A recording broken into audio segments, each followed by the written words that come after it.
Thank you for joining this webinar from the Office of Community College Research and Leadership. This is the fourth one in a series on post-secondary pathways for former foster care youth. We hope you enjoy the presentation and learn a lot from it. Well, good afternoon. My name is Chequita Brown, and I would like to thank you for joining us for our virtual panel discussion. This event is sponsored by the Office of Community College Research and Leadership, also referred to as OCCRL, and we are extremely excited that you have decided to join us today. Our topic for this discussion will center on transitional pathways, post-secondary on-ramps, and existing wraparound services available to support Illinois foster youth as they navigate emerging adulthood and even moving through into college and careers. I have the pleasure of presenting to you a very esteemed panelist today. And at this time, in more of a round robin type format, each panelist will briefly introduce themselves. And I'm going to start off with Dr. Johnson. Morning, afternoon, evening, depending on where you're tuning in from. I'm Royel Johnson, faculty member in the higher education program in African American Studies at Penn State University, researcher who does work around college access, equity, and student success, specifically as they are shaped by race, gender, and other axes of social inequality. And I've been doing work for a number of years around multiply marginalized populations like young people in foster care and those impacted by the criminal justice system. I'm so excited to be in community with you all today.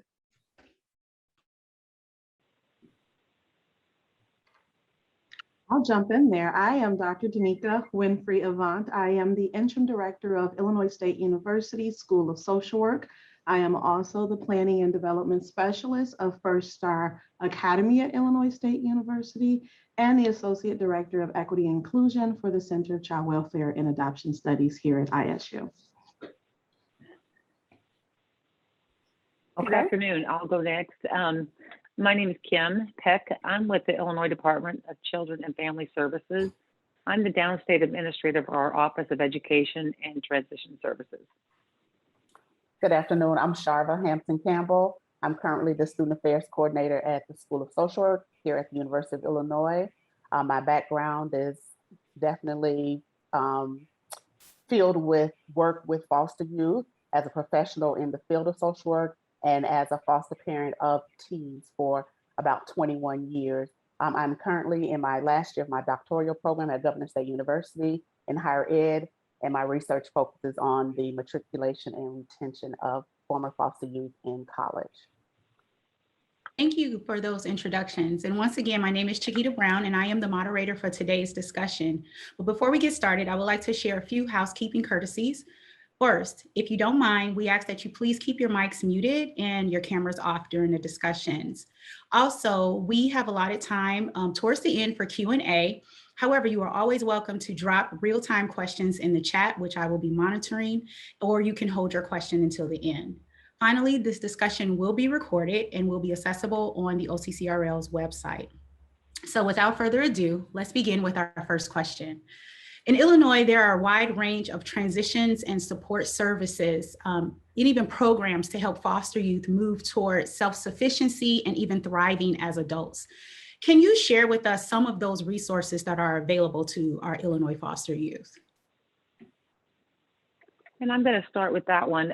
So in our office of the Department of Children and Family Services, probably about 4 or 5 years ago, we implemented what we call the Countdown to 21 program, which we think and has shown through research is really being effective in helping our youth prepare for aging out at 21.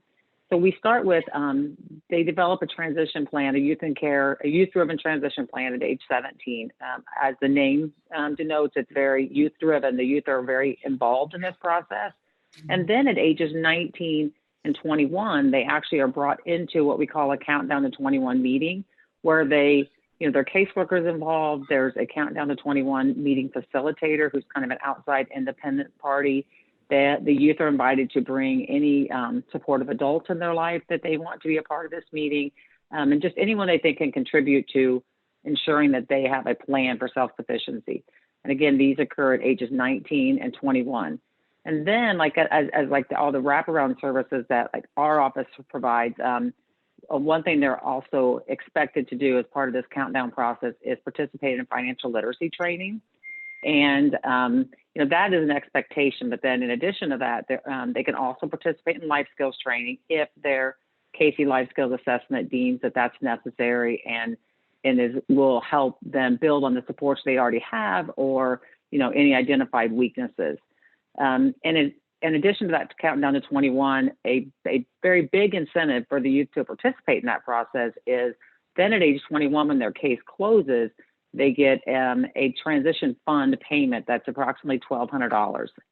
So that, again, big incentive for them to participate and really be a part of this planning process for when they age out of care. And then in addition, our office also provides, we have contracts, mostly in the Cook, Chicago area, and also one downstate with for employment programs. These services include assisting them with preparing their resume, preparing for interviews, and then actual connections to employers that are hiring. And then, follow up to see, are they still employed a month later, 2 months later, 3 months later? And if they're not staying employed, what can the program help them work on to improve their employability? And then in addition, my major focus, which we'll get into more as with the additional questions, is we also offer a placement for youth in care who are attending college full time. We call it our Youth in College Placement. We have a tuition waiver program that provides a waiver of tuition and mandatory fees for eligible students who are attending their local community college or an Illinois public university. We have a scholarship program, which is very comprehensive, includes a waiver, a room and board payment, the Illinois medical card, and assistance with their books and supplies. And then we also provide a federal education and training voucher program, which is offered at all states, but it additionally provides financial support to eligible youth who are attending a post-secondary education program. Nice. I like the programs like you were talking about that are downstate versus the Chicago area. And we'll get into some of the things that are available to even in the central Illinois area as well. Thank you so much for sharing that, Kim. Yep. How does the work that you do as scholars and even practitioners help to provide awareness and guidance, or even advocacy for that matter, to support the needs of foster youth as they're transitioning, whether it's to college or even to the career, or just adulthood in general? What are some of the things that your work attributes to that?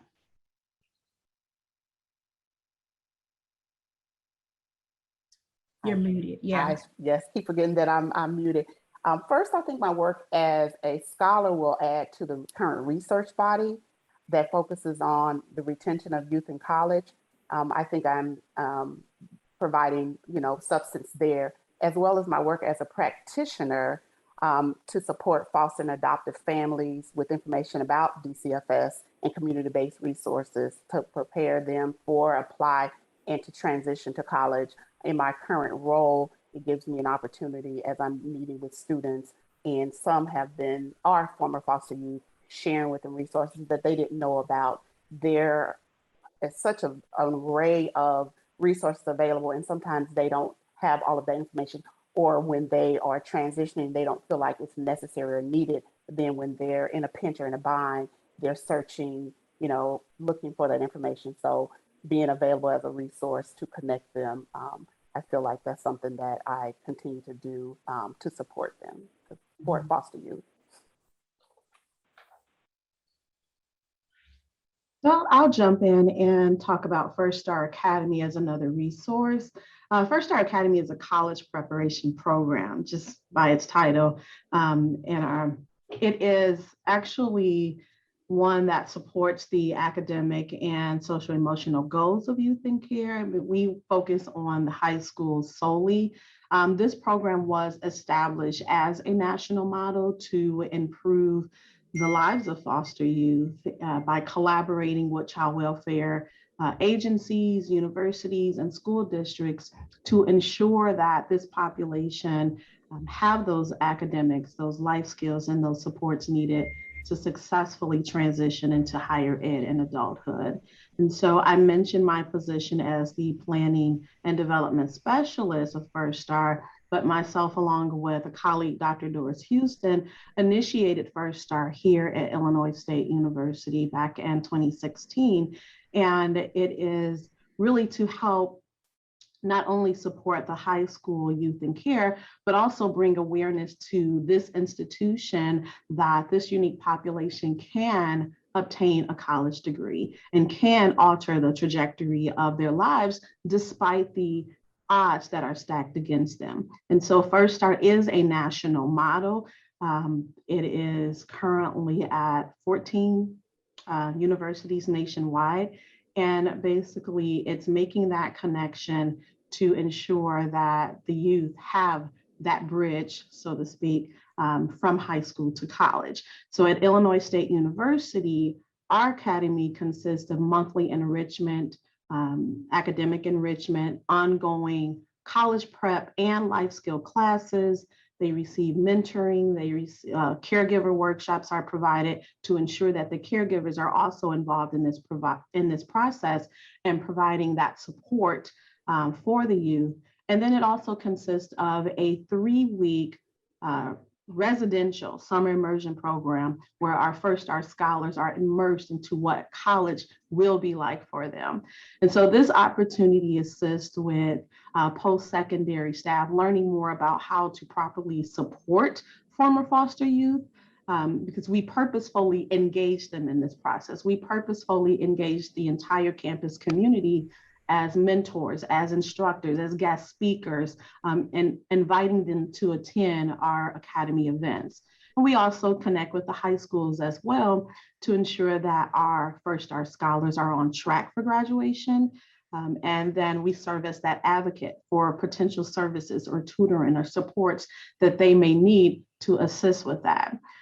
Additionally, if I may touch on another piece of my scholarship, myself, along with 2 colleagues, Dr. Houston and Dr.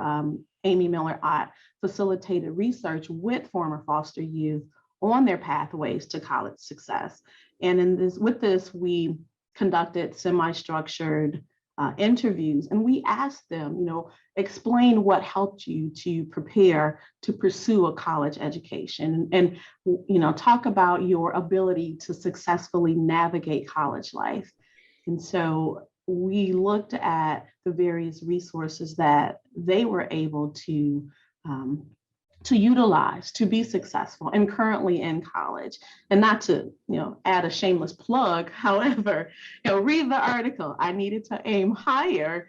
Youth, former foster youth pathways to college success in the Journal of Child and Family Studies. Really? Because the bottom line is a number of people are not aware, and a number of institutions are not aware. And I know that we'll talk more about that, Ms. Chequita, but the bottom line is we're not prepared to properly service this population. Right. And Dr. Johnson, how can you kind of speak to that? We would really love to hear about you and what you're doing. Yeah, so my entry point into the conversation is primarily being a community engaged scholar. So I've been working directly with stakeholders who provide direct services to young people in foster care, whether it be college and universities who have college support programs or child welfare agencies in partnership, advocacy groups. So in Ohio, when I was at Ohio State, I designed a collaboration with Franklin County Children's Services and some local advocacy groups, a college access program that brought roughly 20 to 30 youth in high school, junior, senior year to Ohio State each year for about 2 years. And it was designed primarily to expose them to the college knowledge and information resources that are necessary for navigating, college going decisions. I currently am collaborating right now with a number of college support programs in Ohio, Michigan, and Georgia to study the impact of the program. So we know that there are lots, upwards of 100 and plus college support programs that are dedicated to youth in foster care, but oftentimes practitioners are sort of strapped with the resources, don't have the research evaluation experiences to be able to effectively evaluate it and leverage those insights to advocate for additional funding. So I've been partnering with practitioners who run programs to be a resource in that way, to give them evidence-based insights to inform their practice. I also am a part of, as a shameless plug, of a leadership team for the National Conference for Engaged Scholarship on Foster Alumni in Hidden Populations. This is our second year planning, and ultimately we bring together researchers and practitioners across different disciplines and fields to collaborate in advancing research on the college going experiences and outcomes of young folks in foster care. And I lead a team of researchers and practitioners right now to do some research in that area. And I'm writing a book that will come out at some point when it's done, which is College Press it's a culmination of my work on the topic. It's titled Family Matters, How Youth in Foster Care Access College. So I'm looking forward, and I hope that will be a resource as well to the community. You guys share some very good information, and I can go in so many different ways. One of the things that I think just that importance of practitioners partnering with scholars in order to make sure that efforts are on task and that what we are doing is actually reaching the goal. One of the things that Dr. Johnson mentioned about the stakeholders that he's working with, and we all have came across different people who have different ideas of foster youth.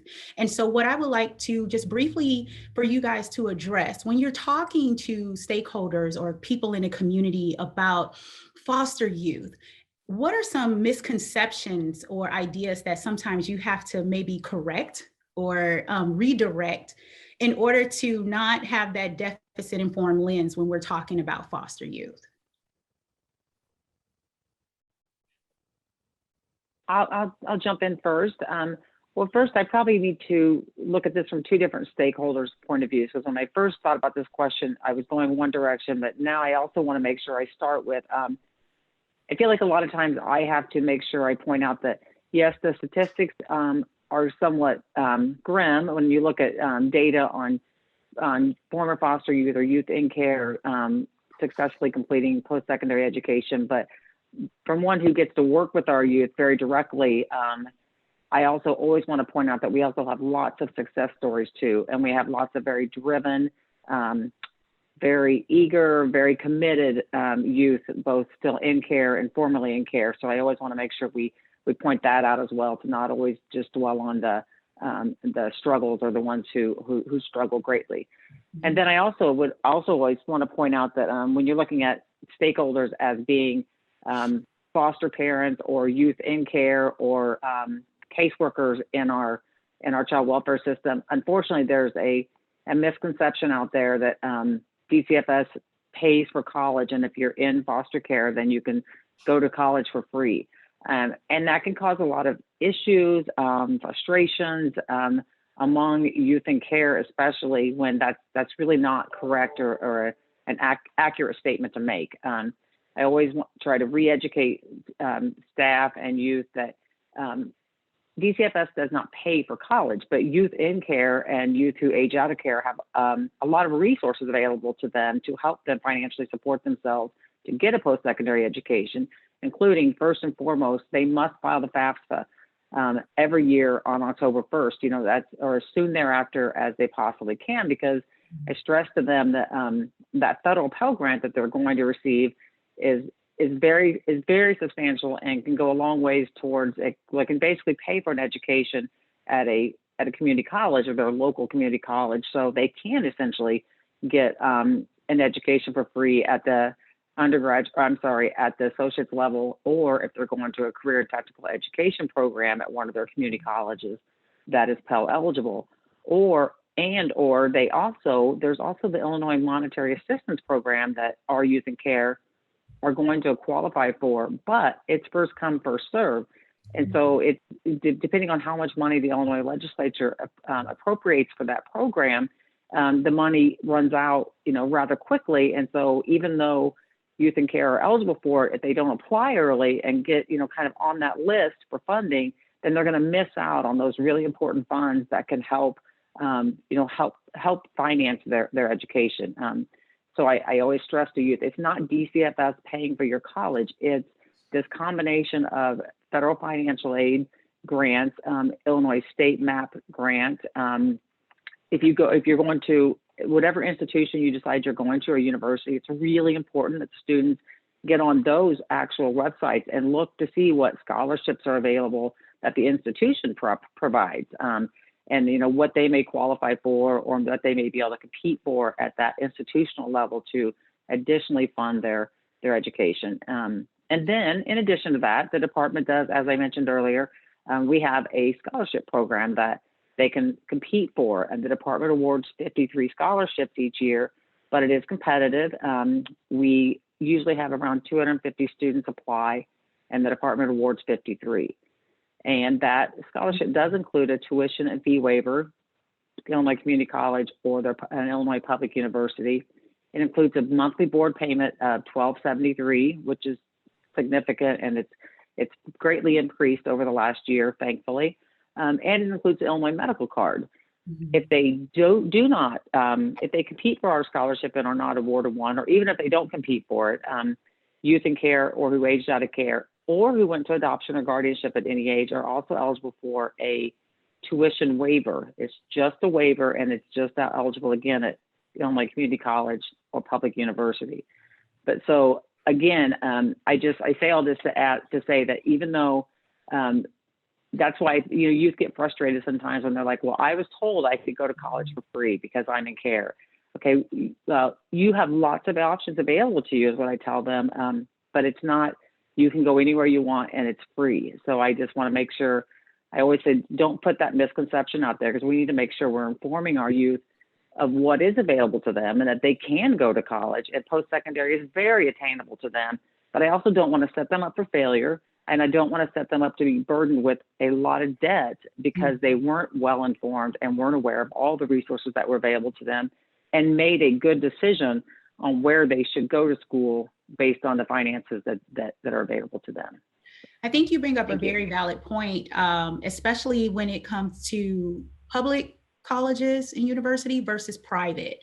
And we've had incidents where foster youth were thinking that they were going to have free tuition even at a private institution, and those resources weren't necessarily available to them in the state of Illinois. And then they had to backtrack and figure out things because they were trying to navigate that whole college admissions process alone. And so you bring up a very valid point. It is a misconception, and you will hear individuals thinking that, hey, college is free, but it is not free totally, but there are, like to your point, several resources that are available.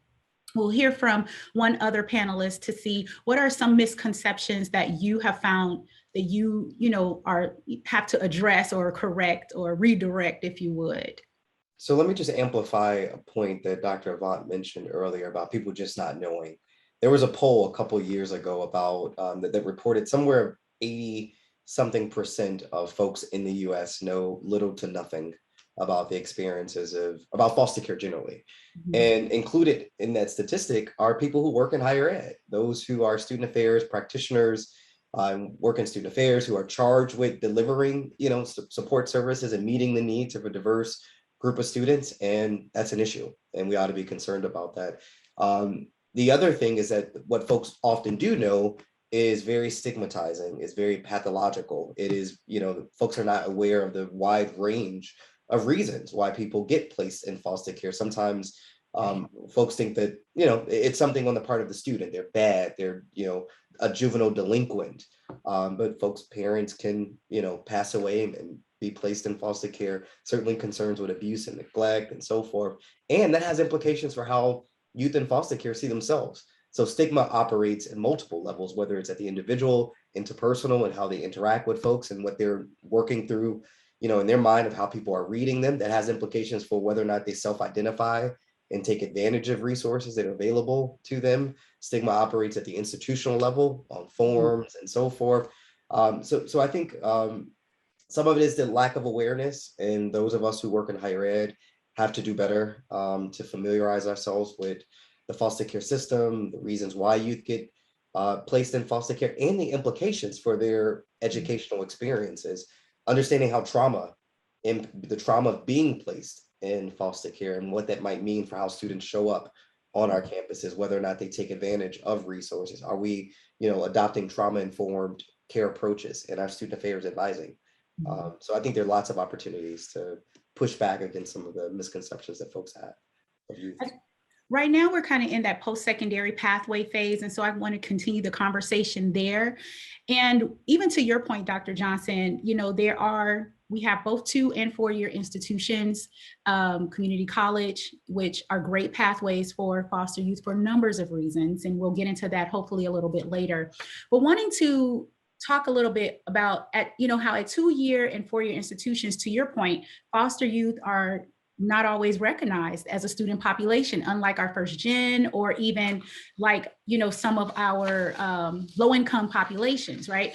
What are, when you think of them being an invisible population, how does that impact their social belonging or their sense of connection in their overall college experience when they are coming to these 2- and 4-year institutions? And then what, can administrators do to help support that or even bring awareness to those needs or and make sure that the institution knows of their needs and what they are needing on campus? I'm happy to chime in, but if others want to chime in first, feel free. I think you made a great point just saying that they're not recognized. Many times they are grouped into the specialized academic programs. And you mentioned it, first gen, they normally put them together with that or vulnerable, academically vulnerable students. And so it's really looking at the understanding that they lack that consistent foundation for family and community support. What do you do? So that awareness is essential. We need to ensure that our administrators, that our institutions are informed about the fact that former foster youth lack that consistency in the social, in the financial, academic preparation to actually help them succeed beyond high school. So one thing would be separating, the fact that former foster youth may not be first gen student. Now, if they receive, double support, okay, but many times they're grouped together and they become invisible. Many times, as Dr. Johnson mentioned, they have those lingering problems, the family or the lack of family support altogether. And a lot of times they're dealing with those additional racial or ethnic stereotypes on campus that's going to impact their ability to navigate college life successfully.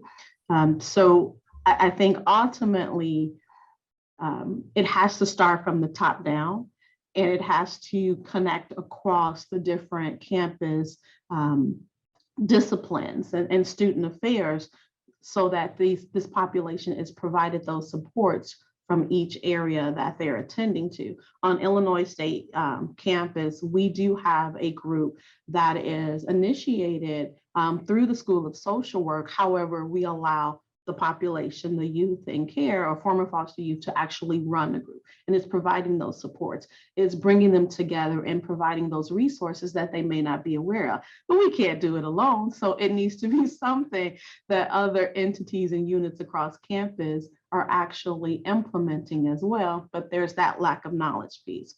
Yeah. But let me just amplify a couple of points. College and university have an institutional responsibility to meet the needs of all their students. And if we aren't aware of the specific needs, challenges of all students, then we're failing them. And right now, there are not enough infrastructure at universities for us to be able to properly identify students. We know that there is an indicator on the FAFSA. It's imprecise, but it is a starting point for being able to direct services to particular students. Some institutions are like, there are not enough students on our campus to really marshal resources in a useful way to justify developing targeted resources. So maybe we can serve them through the TRIO office. Maybe we can serve them through an existing, and I don't think every student group needs a particular student services office, but those who are charged with working with students ought to be aware and be in collaboration and coordinating with units across campus to be able to triage support for youth in foster care in more meaningful ways. There are, some steps that are happening. Colleges and universities have liaisons with welfare agencies on campus that youth have a particular go-to person to be able to kind of provide direct support and answer questions that are specific to them. We need someone like that on college and university campuses. because those who operate in these traditional units and offices are not usually aware of the kinds of resources at the state level, for instance, about knowing how to access chafing resources and other kinds of things that youth benefit from. So I think we have to do a better job of coordinating across and talking to each other so that we can be able to coordinate support for youth. Yeah, you bring up a great point with having those resources on campus. And one of the things that we've seen in, especially here in Midwest, right? Michigan, the state of Michigan has done a great job of really having statewide initiatives and working with high school as well as creating that pathway to post-secondary, whether it's 2 or 4 year institutions, and even having those on-campus supports to help students navigate once they are there. We've also seen that in Indiana and Wisconsin, and hoping that these conversations will help trigger that same level of support in the state of Illinois. One of the things that I want to kind of touch on, and since we're in that ballpark, is the need for, raising that awareness and those collaborations between DCFS and other institutions in Illinois. When there are so many campus-based programs throughout the United States that target foster youth, what are existing or even developing ways, right? Because maybe we don't have it right now, but are there ways to develop ways for DCFS to even collaborate with Illinois institutions to help increase foster youth matriculation in and through 2 and 4 year institutions? And even what does that look like with the high school, right? How do we get that funnel going, but that pathway from high school even into college? Sure, I'll jump in for a moment. One avenue I was going to talk about, which Dr. Avant already talked about, we have the First Star program at ISU, which is a great way to help our in high school foster care youth learn about college and get to experience a college campus. We also have a similar program at Loyola University in Chicago. So we are doing it at 2 campuses now. Obviously, doing it at additional campuses would always be a benefit to more students, but that's definitely one way that we're working directly with institutions to try to promote, youth learning about post-secondary education and developing a desire to pursue a post-secondary education. We also have, through the Alternative Schools Network up in Chicago, students who attend one of the schools through the Alternative Schools Network, Youth Scholars Skills and Services Program. A piece of that is they do take these youth on college campus tours to both, to familiarize them with college and to, again, kind of try to grow that interest or that desire to go on to a college setting. And then when the youth are in high school, it is also the expectation that the caseworkers work on like a 4-year plan with the students, and there's kind of like a guide for each year of high school. And obviously, not all students are college bound, but for those who are not college bound, there should be discussions of perhaps a career and technical education program if they want to pursue some type of skills program or a trade program. Or again, if their goal is employment, then we need to make sure we're connecting them with the employment services they need to build those skills to both obtain and then keep jobs. That's a real struggle too. Is not only you have to be able to get the job, but then you really have to learn the skills of being on time and being responsible and being accountable, so that you can maintain that job afterwards, and hopefully it turns into more of a career type job. I'm going to add that Dr. Johnson pointed out some really key pieces when he talked about universities or and colleges not feeling like they don't have the resources to help this population to extend, but they do. The current resources that they have, just having an understanding of the needs of former foster youth that are in college and creating some type of wraparound support, not necessarily having to recreate anything, but building off of what they already have, I think would be key to the collaboration or to working with youth that are attending college. I think about the University of Illinois when I first started my research project, which is looking at the lived experience of former foster youth during their first year of college. and I talk with administrators, the first thing that we don't know how to identify them. And I said, don't worry, I am going to reach out to the DCFS administrator, Kim, to find that information. And then at the School of Social Work, our dean, he worked with the Western Michigan program, CEDA program. So we have resources right here that have not been tapped into, and just, communicating what their needs are and what we're wanting to do. I believe that universities will find the necessary resources right within their backyard and tap into those. And, we have nationwide all these different programs that universities have implemented, and taking a look at those, maybe not duplicating exactly those programs, but pulling from those program components that can at least start some type of work or support for former foster youth that are at our universities here in Illinois. So there is a Fostering Success Michigan, FSM has a wonderful website for those who are tuned in that has an enormous amount of resources. There's a cool little map that has information about all of the college success programs or support programs across the country, at least a pretty comprehensive. I don't know how updated it is now, but they also have lists of publications and guides and resources that are available for folks who are working with students in foster care. But there are other examples of statewide initiatives like Fostering Success Michigan that are sort of predicated on this cross-sector collaboration model. That is that, systemic and structural challenges defy the capacity of individual organizations to address. So if we care about improving the college access of young folks in foster care, we need to work collaboratively across our different agencies and units.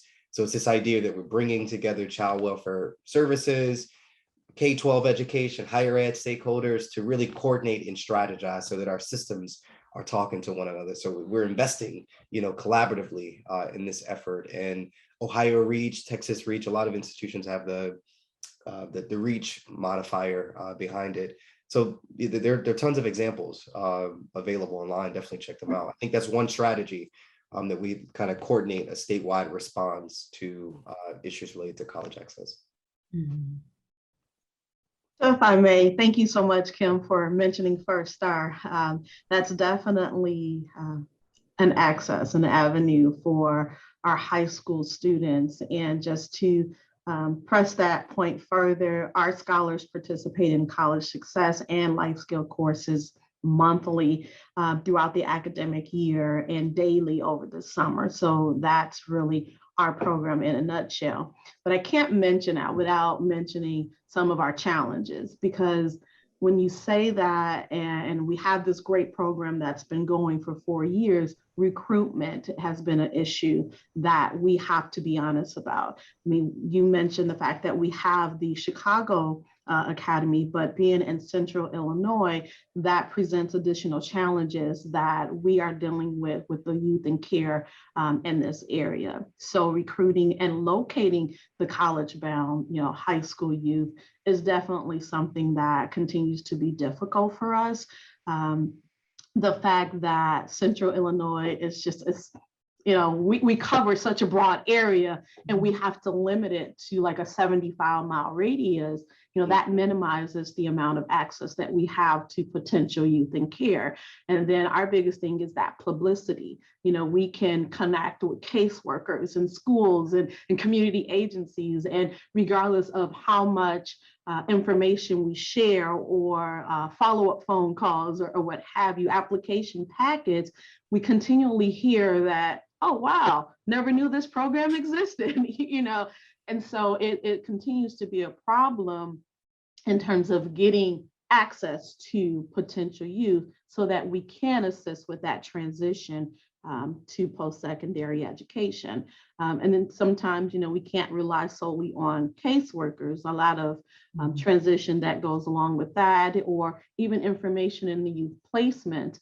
And so that's one thing. As we're talking about what do, we have to be honest about some of the challenges that we are facing and talk about how do we address those challenges. And of course, with any grant funded program, funding is always an additional challenge, you know, and it's always an additional concern that we have to contend with. You know, we recently lost some funding due to our low participation numbers. Low participation numbers because we can't fully connect with the scholars or the students that we need to bring them into our program.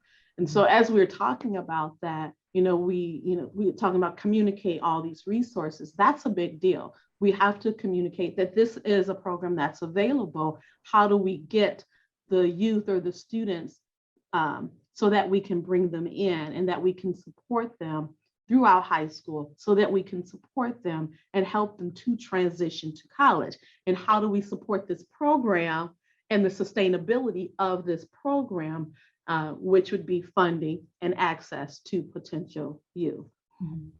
You Chequita, bring can I offer one point?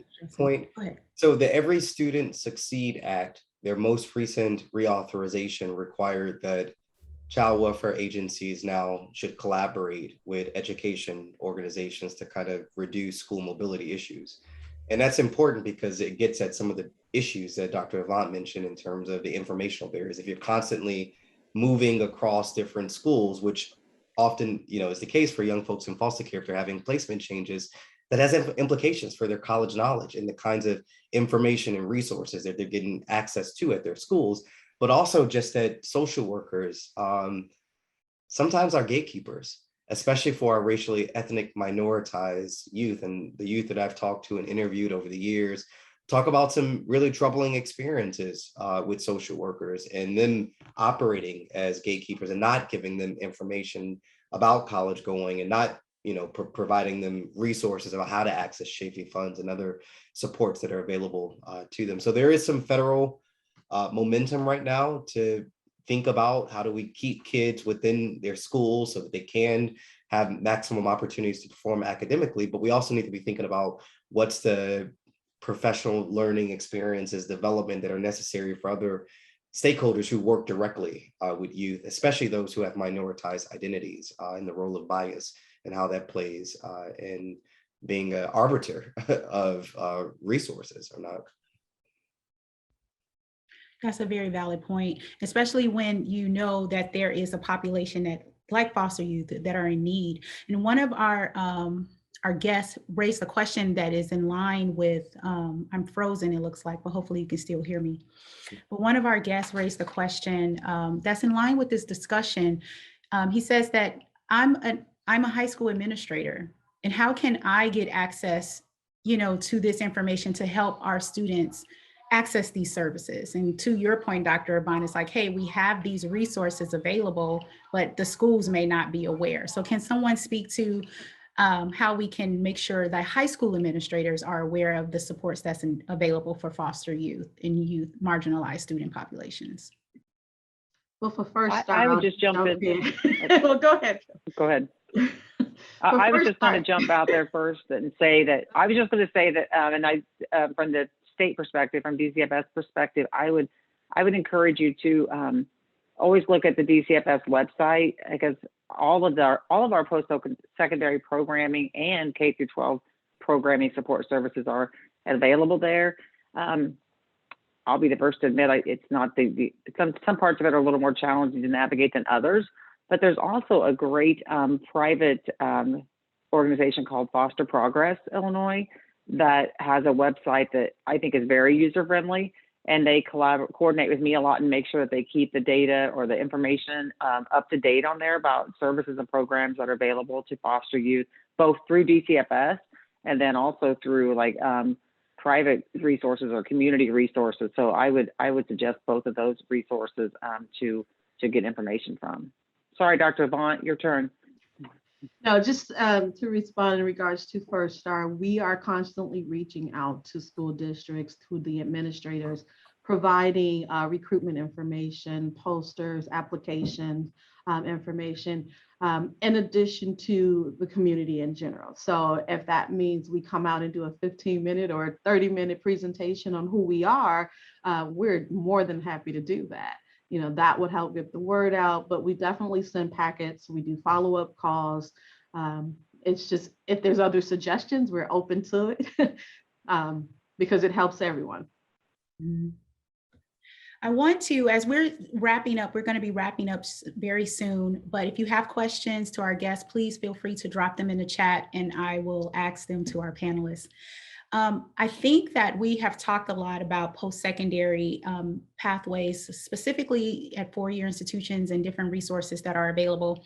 But I want to take an opportunity to maybe hit a little bit on maybe some of those high skill, high demand, high pay opportunities for foster youth, because sometimes they're not going to take the pathway to the four-year program, and having programs like CTE where they can get a training within a year and be able to sustain themselves. We know that the reauthorization of the career and tech ed program education was officially established in 2018, and foster youth, if you did not know, were acknowledged as a special population under the CTE program.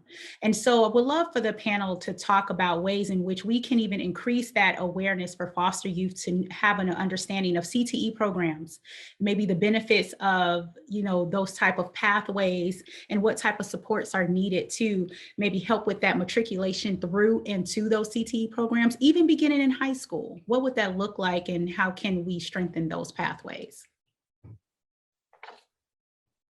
Sure, I'll jump in first. I just want to first point out that, or stress that, a few years back when this happened that Chequita referenced, we made a concerted effort to go into our application forms and our documents that have for our programs that support these types of education programs, and change the language to career and technical education to really make sure we were mirroring the language that the community colleges were using as well for this type of programming. And we strongly always encourage, when a youth submits an application to us for either our ETD program or our youth and college placement, one of the purposes of that is, for their budget, and it talks about their goals. And, because we always want to go through that and look at that and see if the student is we want to make sure we're both encouraging them and being realistic with them. And if they're not necessarily being realistic on matching their academic achievement with what their academic goals are, we want to make sure we discuss that with them, because we want them to be successful long-term, bottom line. And some of these students, like you said, high-skilled, high-paying programs are really a better route for them and will help them be successful sooner and longer.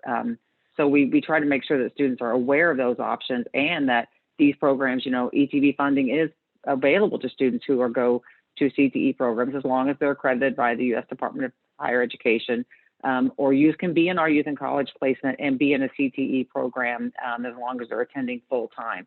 So they have the same options programming wise and financial resources wise as the student who's going to go to a traditional 2 or 4 year, program. So it's really with us, it's just making sure that the students are educated on all their options. And then in addition, we've always had an employment incentive program that provided a monthly incentive payment to students who were employed 20 hours a week or 80 hours a month. They would receive approximately a $150 incentive payment. And that also included a job training program. So, it was to encourage students that if really employment is your goal or your career path, then and if it's a job training program, you can also be getting these kind of quote incentive funds to help you and to encourage you to complete that program. Just a quick aside, and because of the pandemic, we've made some expansions to further support our students that have suffered as a result of the pandemic, both financially, emotionally, the whole gamut. So for now, through September 30th, that incentive payment has been increased to $300, and it includes if they're participating in a job training program, or if they're like in a apprenticeship program, an internship program. We can also kind of incentivize them for doing so, and we can provide like a startup payment or a payment to assist them with if they need supplies or special equipment, special clothing to participate in these types of vocational or career type programming. Mm-hmm. Thank you. Anyone else want to speak to that point?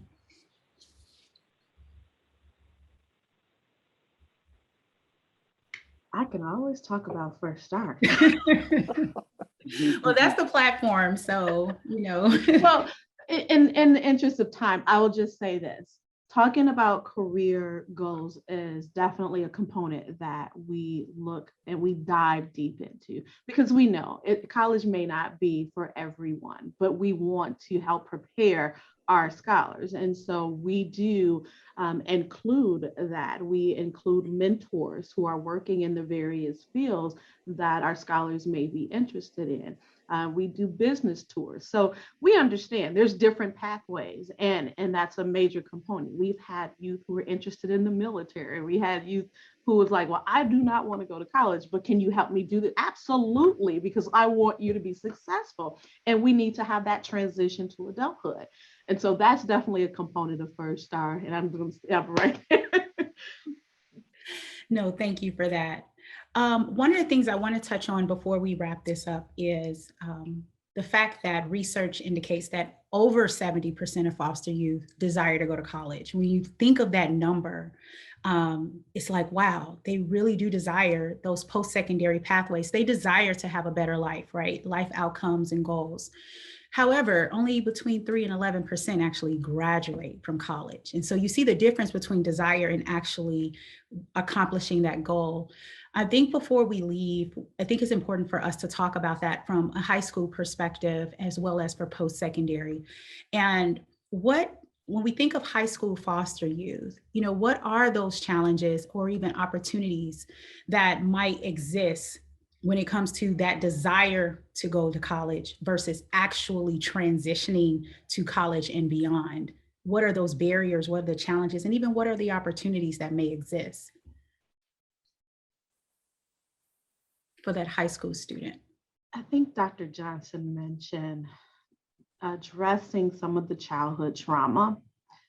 That's definitely something that can impact the ability to complete college. In addition to the educational instability, we've had youth who've had 6 or 7 placements. So that potentially could have been 6 different high school experiences. And that instability impacts that preparation for success. And sometimes post-secondary staff are not aware of that, or they do not know how to address that.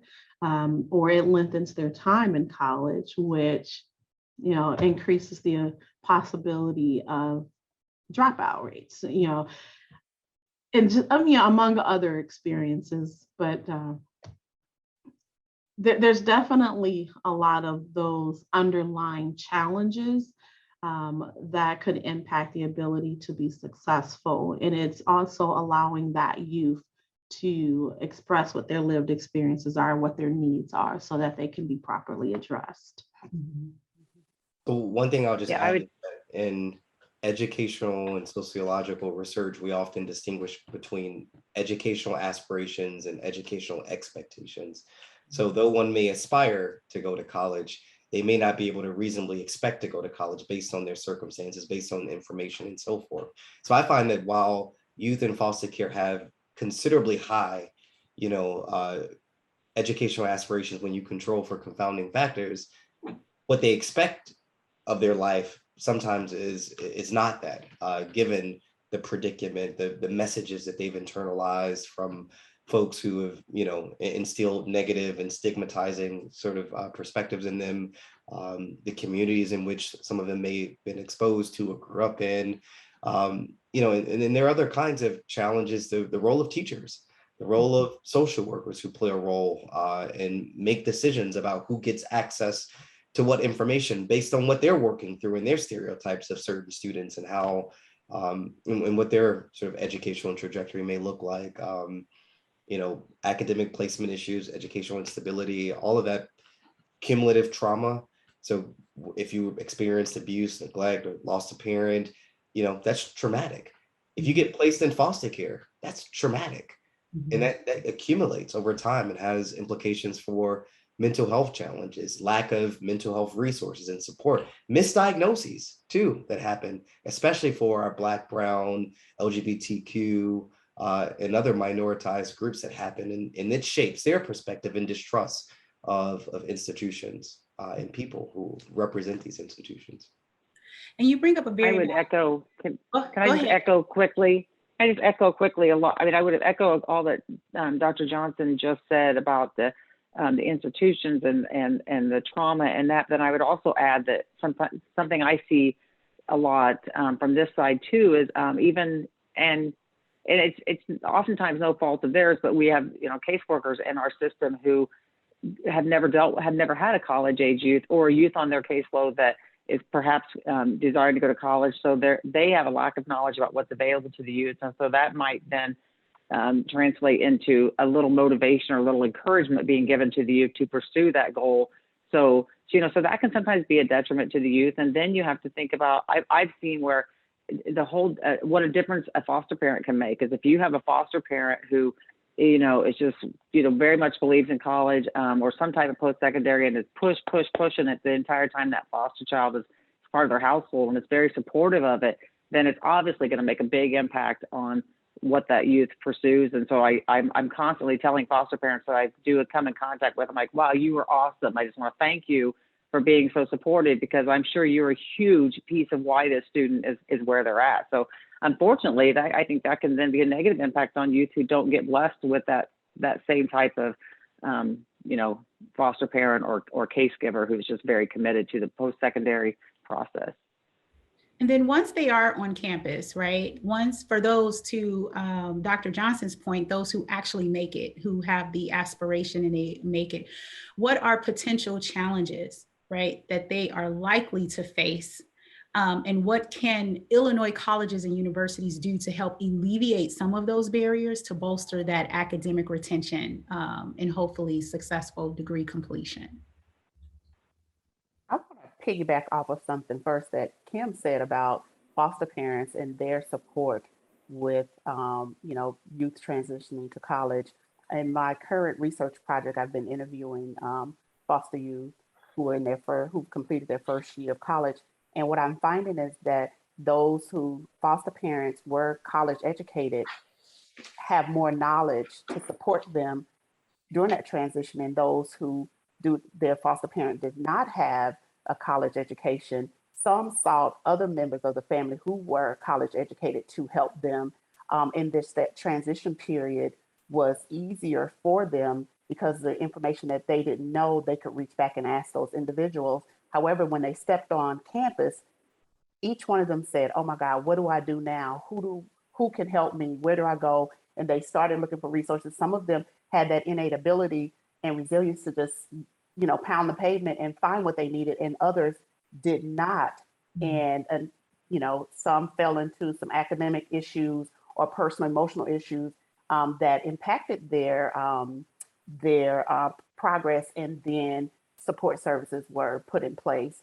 So I believe that even foster parents who are supporting youth going to college, if they have a background and understanding of the academic higher ed process, then that support is even more is much better than what I've seen than those who have not. So that can be a barrier within itself. There are so many different angles and perspectives that we can look at this and see so many different challenges. But again, I think Dr. Avant and Dr. Johnson have both spoke to communicating and working collaboratively to address those barriers as the students are acknowledging that they're stuck or that they're having some problems. So I think for me, being available and open and providing opportunities for students to say, hey, I'm struggling, things aren't going well, or I need support, and then helping them navigate the system to get what they need, whether it's at the university or it could be a community-based resource that can help them through those troubled times, I would say.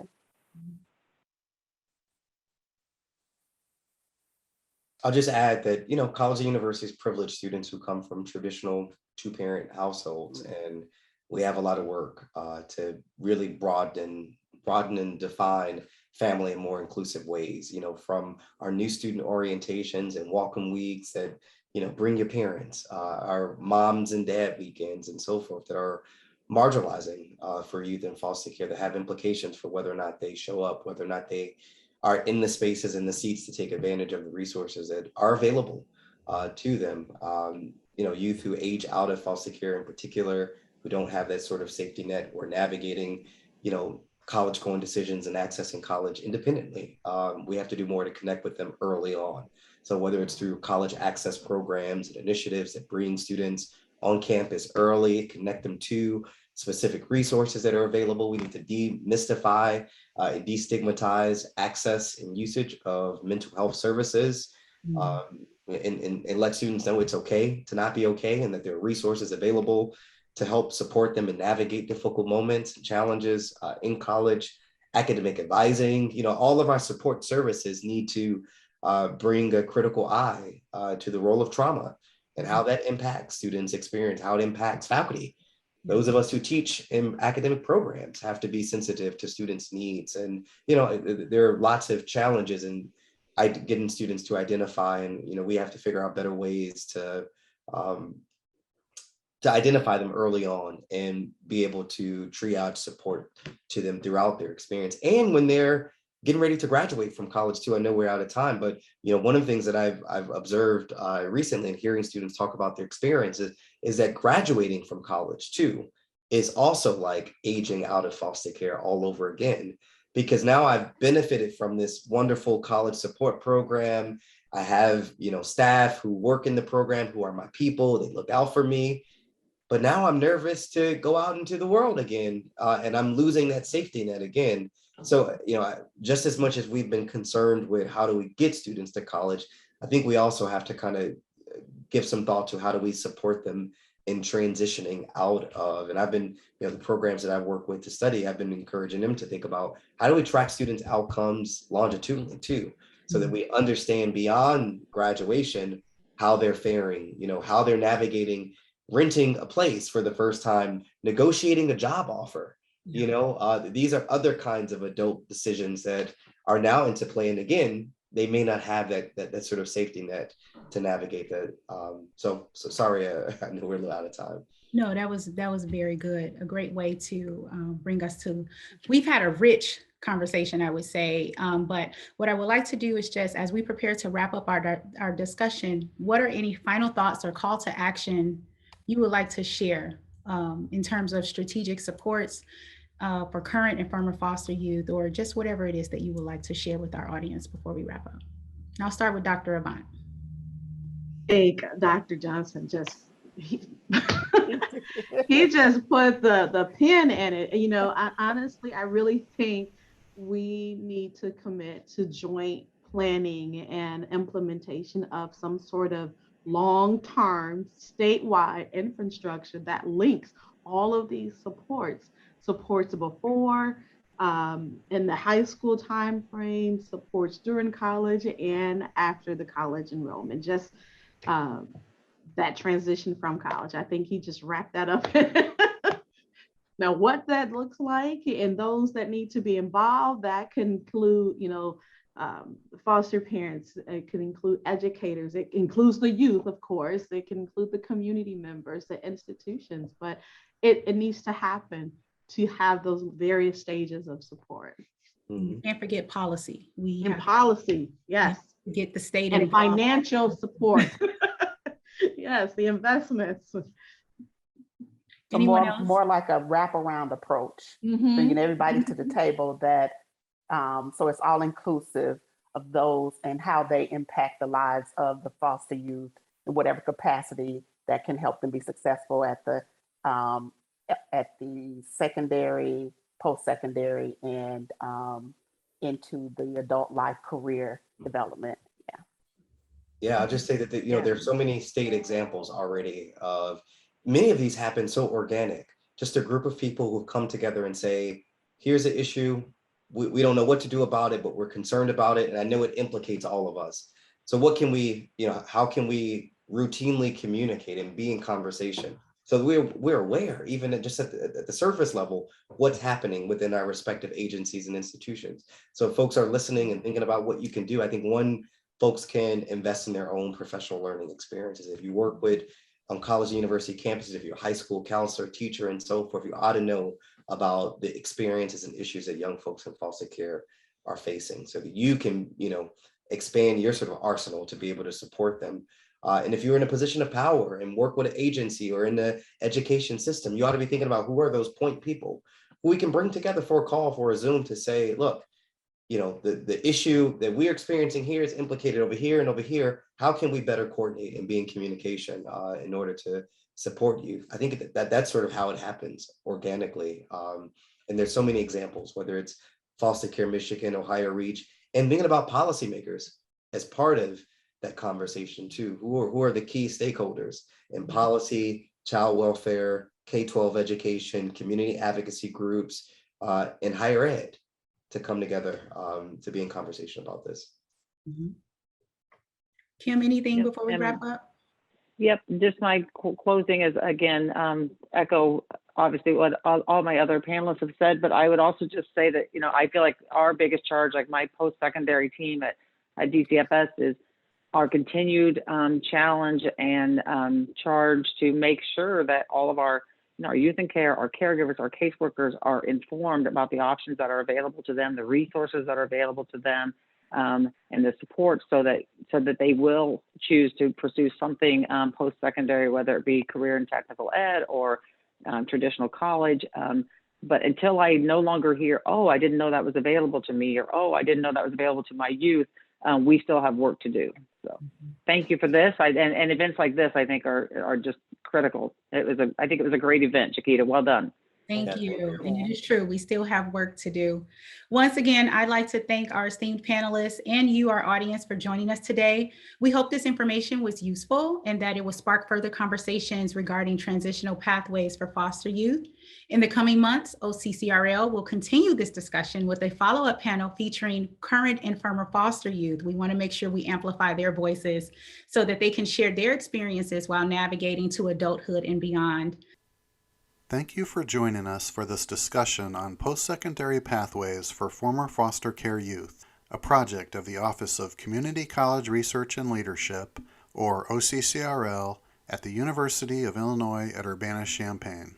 We encourage you to learn more about our office at occrl.illinois.edu.